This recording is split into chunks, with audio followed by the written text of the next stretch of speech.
الله ربي والإسلام ديني ومحمدا رسول الله Ya kalaupun mereka mengkultuskan Alkitab itu ya tinggal dari masing-masing saja, kan begitu. Ada ayat-ayat Alkitab, tidak semuanya itu perkataan Tuhan, itu perkataan Musa, perkataan nabi-nabi. Karena buktinya apa? Yesus katakan pada bangsa Israel bahwa kalian menyembah aku dengan mulut bibirmu, tapi yang kau lakukan adalah perintah manusia. Bukan Jadi, menyembah, memuji. Memuji. Kalian memuji aku dengan mulutmu. Bukan menyembah, jangan diplesetkan dalilnya. Ya sama, memuji menyembah buat kami karismatik sama itu, tidak ada bedanya. Jadi kalau Anda memuji seseorang, Anda menyembah seseorang gitu maksudnya? Iya, kami memuji Tuhan dan menyembah Tuhan kita anggap sama. Kalau Anda memuji seseorang, apakah Anda itu sama halnya dengan menyembah seseorang? Kalau saya memuji manusia tidak sama seperti saya memuji Tuhan saya, begitu loh. Ya, Beda. Yang Anda puji kan Yesus tadi maksudnya. Ingin memujinya. Memuji kan tadi menyembah itu. Yesus katanya, padahal di situ Yesus mengatakan percuma engkau memuji aku dengan mulutmu, bukan menyembah aku dengan mulut, tetapi memuji gitu loh Bang. Iya. Bahwa kami orang karismatik memuji menyembah itu sama kepada Tuhan. Tidak ada manusia yang layak dipuji. Kalau kepada Tuhan iya, kalau kepada Tuhan itu betul. Kami juga umat Islam memuji itu adalah memuji Tuhan itu adalah wujud penghambaan seorang manusia kepada Tuhannya. Ini masalahnya Yesus tidak sedang mengatakan menyembah aku, percuma mereka menyembah aku, tapi percuma mereka memuji, menyanjung. Itu beda. Karena kenapa? Cakupan bahasa Yesus di situ adalah memanusiakan dirinya, bukan mentuhankan dirinya. Percuma mereka memuji aku, sedang perbuatannya adalah perbuatan manusia. Itu poinnya Bang. Jadi jangan dipelesetkan. Nah sekarang kalau Anda berbicara mengenai orang murtad meninggalkan ajaran Islam menuju kepada ajaran buku-buku yang tidak jelas menurut saudara, yang bukan firman Tuhan dan bukan perkataan Nabi. Ini apa maksudnya? Maksud saya begini. Kalau saya menilainya Bang, orang murtad dengan pola yang Anda sampaikan itu adalah orang yang ingin bebas dari aturan-aturan pencipta langit dan bumi menuju kepada sebuah agama yang tidak punya aturan, gitu loh. Ya, bukan seperti itu maksudnya. Jadi begini, yang maksud dari saya katakan, tidak semua yang ada dalam Alkitab itu tulisan atau wahyu dari Tuhan. Ada juga dari pikiran manusia, begitu loh. Dan jadi berubah lagi. Berarti Alkitab itu sebagian kalangan manusia dong. Iya, Pak.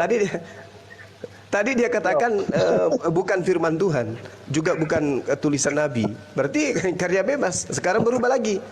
Tidak semuanya. Berdasarkan apa yang Yesus katakan, kalian memuji aku dengan mulutmu, tapi yang kau lakukan ada perintah manusia. Jadi semua yang ditulis dalam perjanjian lama berarti ada campur tangan Musa, pikiran manusia, bukan karena firman Tuhan.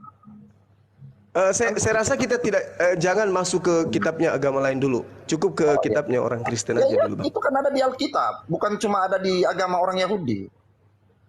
Ya, iya, maksudnya gini, kitabnya orang Yahudi diambil dalam bentuk Septuaginta, ditempelkan di dalam kitabnya agama lain di luar Yahudi, yaitu Kristen. Jadi tidak ada hubungannya sebenarnya. Yang sedang kita bahas ini adalah surat-surat kanon, surat Petrus, juga surat Paulus. Anda kan sudah mengakui itu bukan firman Tuhan dan juga bukan tulisan Nabi. Berarti dia karya bebas. Kalau Anda mengatakan hasil penyelidikan, ya mungkin dia karya ilmiah. Tapi seilmiah-ilmiahnya itu bukan firman Tuhan. Ya begini. Berarti termasuk Matius, Markus, Lukas, Yohanes dong. Ya pengakuannya gitu tadi Bang. Bagaimana Pot? Berarti termasuk Matius, Markus, Lukas, Yohanes dong. Kau kasih bukti di mana kitab-kitab itu ditulis penciptanya di bawah penulisnya ada Matius, Markus, Lukas, Yohanes. Buktikan sama saya sekarang. Saya mualaf. Maksudnya? Yang baru. Maksudnya begini. Kan ada yang perjanjian lama ini. Kau pendeta sesat ini, yang kau ini. Jangan gitu Bang, jangan gitu Bang. Jangan begitu Bang. Saya tidak bilang Anda sesat, masa Anda bilang saya sesat? Ya sekarang kau buktikan di mana Matius, Markus, Lukas, Yohanes di bawah catatan aslinya itu ada tulisan Matius, Markus, Lukas, Yohanes. Ayo. Kalau kau pendeta, kau sekolah di mana? Dengar dulu. Ya Empat sudah, nggak usah kitab ini potong disebut apa? bicaranya. Saya ada bicara dengan Suman, nggak usah potong dulu loh. Oh ya silakan. Ya, silakan, kau pendeta nggak ada otak ini. Sekolah Wah, lagi jangan kayak gitu, kelihatan. Bang. Nggak bagus kayak gitu. Jangan begitu, nggak Saya sopan juga- begitu, nggak baik Saya begitu. juga nggak sopan, dia potong-potong saya loh lagi bicara. Lebih Iya tidak nggak sopan bilang mana? nggak sopan begitu. Iya, kau potong-potong saya bicara loh, Pot. Dengarkan dulu saya punya Ajaran argumen. kasihnya, Kau Bang. potong, Ajaran kasihnya potong-potong, mana? Pak, begitu. Aduh. Kalau kau bisa buktikan Alkitab itu ditulis Matius, Markus, Lukas, Yohanes ini, saya minta dibaptis lagi. Enggak, maksudnya ini masalah loh. Kok Memang masalah? masalah Alkitab itu dalam apa terjemah dalam kata-kata aslinya nggak ada penulisnya di bawah itu diciptakan ditulis sama ini nggak ada. Ayo buktikan di mana? Penulisnya siapa? Itu cuman Jadi siapa disatakan ini kitab ini, Empat kitab kitab ini itu. dinamakan saja, bukan Matius yang nulis. Ayo bicara asli, nggak usah bohong lah, Pot. Berarti siapa yang nulis? Iya, berarti siapa yang nulis? Makanya saya bilang, Siapa yang Alkitab nulis? itu bisa jadi firman Tuhan kalau Roh Kudus menyingkapkannya. Bukan asal baca telan. Begitu loh, Pot. Makanya kau semua tersesat. Iya, kalau Anda bilang nggak ada yang nulis, siapa yang nulis dong? Yang intinya, yang LAI. Alkitab itu LAI yang bahasa aslinya, sebentar dulu.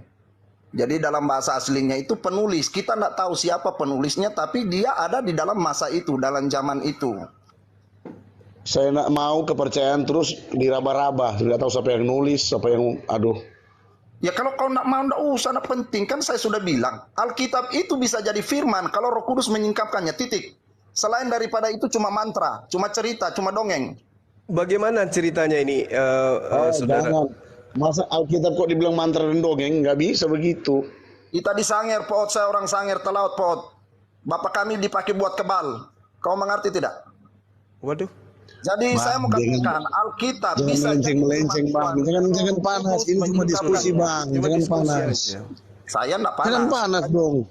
Jangan panas, kita enggak panas. Cuma kita jengkel kalau orang jaga potong-potong. Anak kalau ada cerita kita potong sanangkannya enggak? Namanya diskusi, Bang. Iya kan? Ya, Nggak apa-apa, rileks aja, Bang. Gitu, diskusi itu pakai sopan, pakai otak. STH kok goblok begini? Waduh. Kamu bilang pakai otak, kamu yang bilang saya nggak ada otak. Aduh, kamu ini gimana sih kamu ini? Makanya Poot, kalau bicara itu, kalau orang lagi bicara pakai sopan. Jangan motong-motong loh. Kalau kau nggak mau dipotong, jangan motong. Saya penasaran, perjanjian lama kok sepertinya bukan firman. Terus lagi ini 4 Injil ini nggak tahu siapa yang tulis. Setahu saya belajar mungkin saya akan guru-guru saya. Tapi cuma setahu. Cuma setahu. Ya, bagaimana? Belajar kalian di sekolah. Kalian belajar apa di sekolah? Oh ya, jadi di sekolah itu tidak diajarkan bahwa tidak ada penulis 4 kitab itu. Ya kau cari bahasa aslinya. Ada nggak ditulis di situ penciptanya apa seperti buku-buku zaman sekarang. Ini penulisnya ini Profesor Doktor Oke, Lukas. saya lempar lagi ke abang ini. Jadi siapa yang nulis dong? Karangan manusia. Jadi tulisan itu Harus jelas. menurut yang saya baca yaitu hanya disandangkan Matius, Markus, Lukas, Yohanes. Makanya saya katakan kenapa bukan firman Tuhan?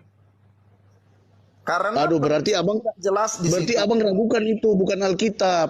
Karena cuma disandangkan. Abang masih ragu dengan kata-kata abang.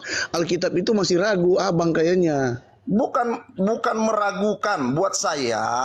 Al-Quran bisa jadi Alkitab juga kalau Roh Kudus menyingkapkannya. Contohnya orang murtad, mereka baca Oh. Alkitab. Mereka baca Al-Quran, Amin. dari yang baca Al-Quran, mereka murtad. Sekarang tak tanya, apa Roh Kudus tidak bisa bahasa Al-Quran? Apa hanya bahasa kau kultuskan Alkitab ini salah, Poot. Kau mendingan Saya tidak kultuskan Alkitab. Kalau Alkitab itu saya berbicara berharap kejadian kau sampai balap saja malam ini, Wahyu. melakukan Poot Bicara pendeta Alkitab. bodoh ini. Nggak tahu dia Ya. kalau Matius, Markus itu cuma disandangkan, bukan pencipta daripada apa kitab itu. Iya, makanya saya tanya balik, kalau disandangkan berarti nggak ada yang tulis dong. Kepercayaan kamu yang percaya Alkitab berarti percaya Yang apa tulis kamu? Alkitab tidak jelas, Poot.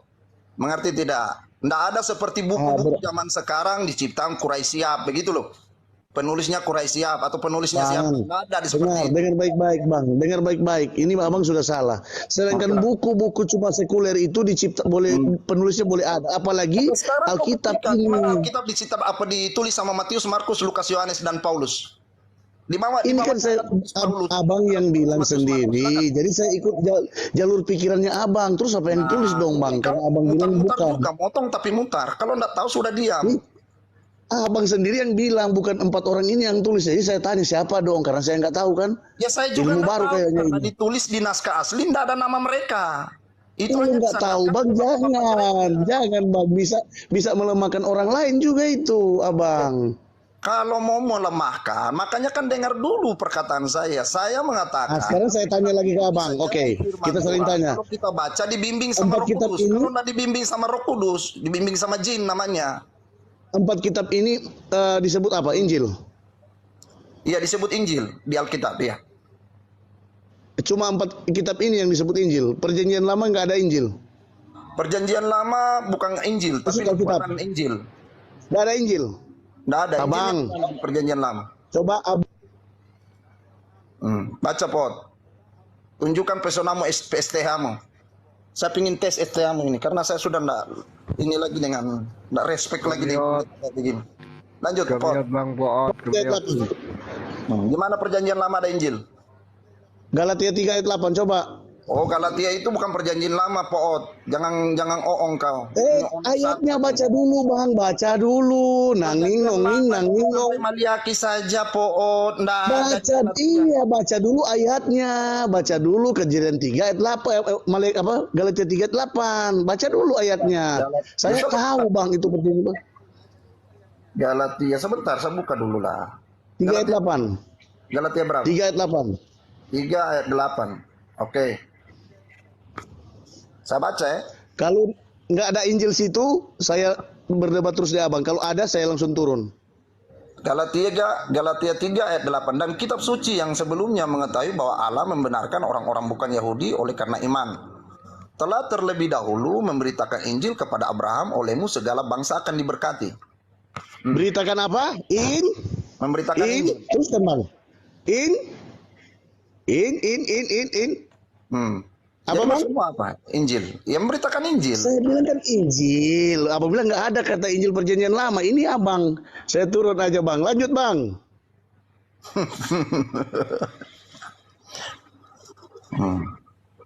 Ya lanjut.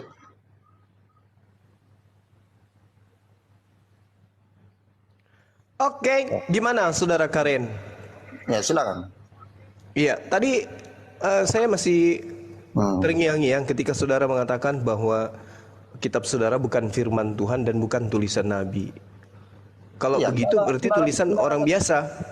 Ya saya nggak tahu apa dulu penulisnya artis atau bukan, ya mbo. Tapi intinya buat saya Alkitab itu hanya cerita kesaksian hidup Yesus, murid-muridnya, dan ya kalau kalau perjanjian lama Mazmur Daud ya, nubuatan itu saja.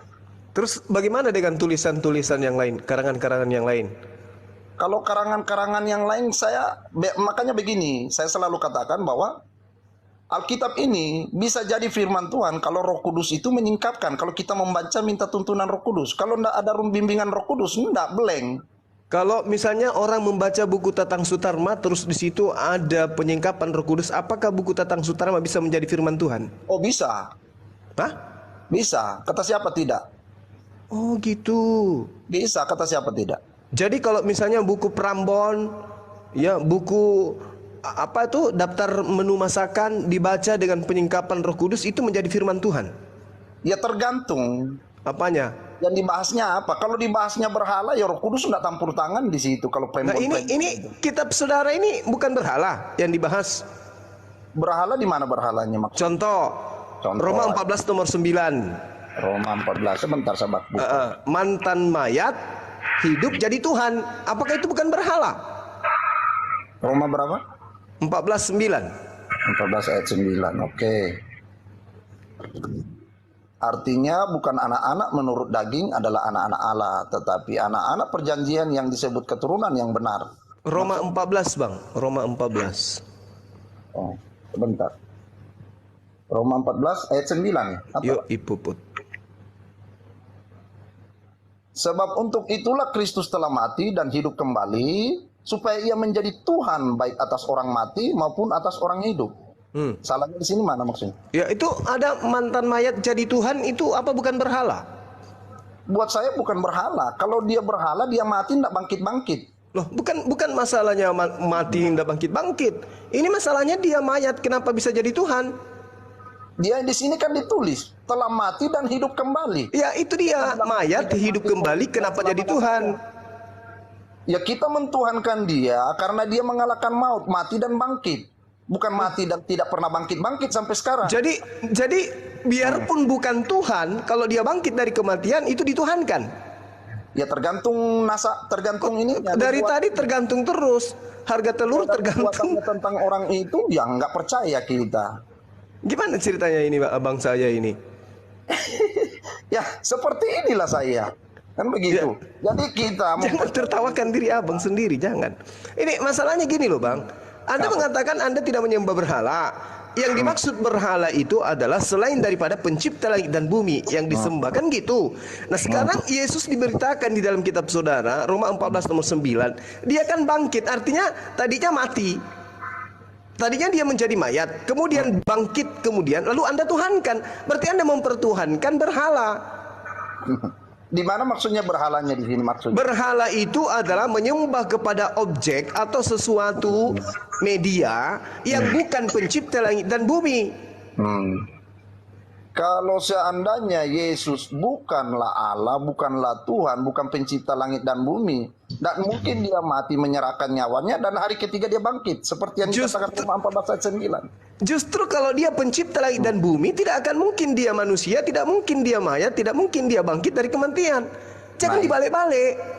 Ya, itu konsep ketuhanan Anda. Ketuhanan kami tidak seperti itu konsepnya. Nanti bisa disama-samakan. Tetap sulit karena apa? Dia nggak berdasar perjanjian lama karena kuncinya Old Testament, Tanak itu.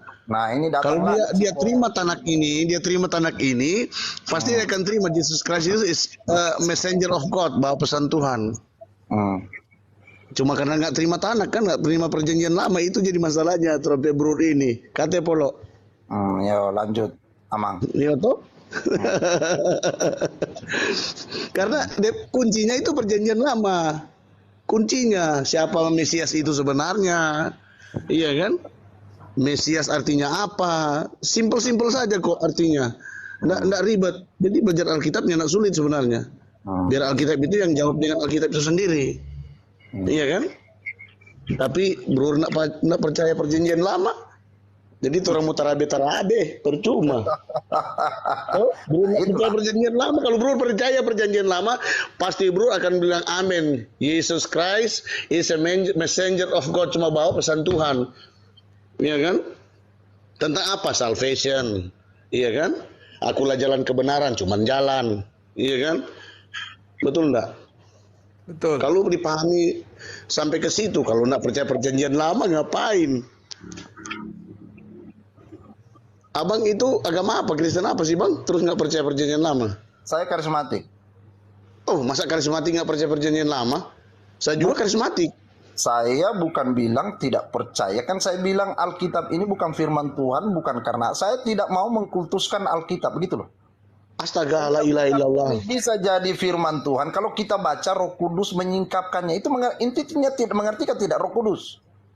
Ya tadi buku Tatang Sutarma kalau dibaca dibimbing Roh Kudus katanya jadi firman Tuhan. Ini gimana ceritanya? Ya tergantung, kalau di dalam Tatang Sutarma ada keilahiannya. Kalau dia bicara mengenai tuyul dan Mbak Yul, ya enggak lah. Roh Kudus enggak ada hubungan dengan tuyul Mbak Yul di dalam Terus bagaimana ceritanya Anda bisa mengetahui bahwa itu Roh Kudus dan itu adalah roh setan? Gimana Anda membedakan bisa itu? Membedakan. Caranya gimana? Ya kalau kita mau ajar kau, ya kau baptis dulu lah. Semua tak baptis dulu 10 menit, 15 menit. Oke. Sebelum saya dibaptis, saya ingin dijelaskan. Di dalam bahasa Yunani, Roh Kudus itu apa sih sebenarnya? Ayo. Dalam bahasa Yunani apanya maksudnya? Roh Kudus itu kan bahasa Quran. Roh Kudus itu bahasa Quran. Saya ingin tahu bahasa Yunaninya Roh Kudus itu, kata apa di dalam bahasa Yunani sampai kok bisa terjemahannya larinya ke Roh Kudus? Ya mohon maaf, kita tidak di gereja, kita tidak diajarkan bahasa asli Alkitab. Nah, berarti Anda cuma mengada-ngada tentang yang Anda sebutkan Roh Kudus, tapi Anda nggak paham apa Roh Kudus ini. Ya silakan kalau kamu paham Roh Kudus. Nggak, tunggu dulu. Dari tadi Anda membawa Roh Kudus, tapi Anda nggak paham. Ini calaka namanya. Ini calaka namanya. Celaka Celaka saya 12, pernah mengalami. Boleh. Iya, Kalau- ini sama seperti orang yang lagi tidur berbicara, tidak menyadari apa yang dia ucapkan. Aduh, Iya, parah makanya ini. saya bilang kalau kau tidak pernah mengalami, yang ngomongnya seperti itu. Kita bicara karena sesuai kita alami, bukan yang kau alami. Ya itu dia makanya Bang, kalau Abang sudah mengalami sesuatu, lalu kemudian ada kaitannya dengan apa yang Anda sebutkan dua kata tadi, roh dan kudus, tolong jelaskan, roh kudus ini apa sih sebenarnya? Roh Kudus adalah roh Bapa Yahweh itu sendiri. Di mana itu dalilnya tertulis bahwa rohnya Tuhan itu disebut roh kudus, ya, seperti apa, dan seterusnya itu di mana? Saya lupa ayatnya, enggak tahu, Nah, lupa. ini dia, bahaya berarti. Kita Ya kan berdiskusi kita dengan bukan orang bagi yang penghafal. sorry ya, kita berdiskusi dengan orang yang tidak Kita paham bukan Bible berarti. penghafal. Kita bani perenung, bukan penghafal, begitu loh. Jadi kita Bagaimana Anda bisa merenungkan sesuatu kalau Anda tidak tahu sandarannya? Hanya merenung saja. Nah, inilah susahnya kalian. Kalau kita ikuti ajaran Yesus, mengetahui sedikit melakukan lebih baik daripada tahu banyak dan tidak melakukan apa-apa seperti orang Yahudi. Nah, salah. Yang kebalik Anda itu kebalik. Tidak mengetahui sesuatu tapi melakukan sesuatu, itulah Anda. Yang saya mau tanya, kau maksud mengetahui sesuatu apa itu? Contoh misalnya, Anda menyembah Yesus. Itu pengetahuan Anda itu dari mana? Saya menyembah Bapa Yahweh. Bukan menyembah Yesus. Kami menyembah Bapa Yahweh dalam nama Yesus. Nah, maksudnya apa itu? Kami menyembah Bapa Yahweh, tapi didasarkan dalam nama Yesus Kristus. Itu saja. Maksudnya Kalau seperti bilang- apa? Karena Jadi kalau bilang- Yesus ini apa? Yang akan masuk dalam hadiran Bapa Yahweh karena darah Kristus. Itu saja. Maksudnya gimana ceritanya? Ya kau tanya sama, kau harus dibaptis dulu. Maka saya sudah bilang. Kok kenapa bisa kayak begitu? Masa orang bisa mengerti Pancasila kalau harus menjadi orang Indonesia dulu? Nggak bisa. Yo, itu Jelaskan kan- aja. Kalau tatanan daripada keilmuan, keimanan yang Anda punya itu berdasar terhadap kebenaran, meski orang tidak dibaptis, Anda mampu untuk menjelaskan itu. Tidak bisa. Loh, kenapa tidak bisa? Antar sekte di dalam Kristen, cakar-cakaran mereka sudah masing-masing sudah dibaptis. Itu bukan alasan, Bu. Sorry, Alkitab- itu hanya alasan. Perjanjian lama ada yang tidak terima. Nah, itu dia masalahnya. Iya. Gimana ini? Gimana ini? Tapi polo ini masa perjanjian lama saya tidak pakai dan gini? Soalnya pakai.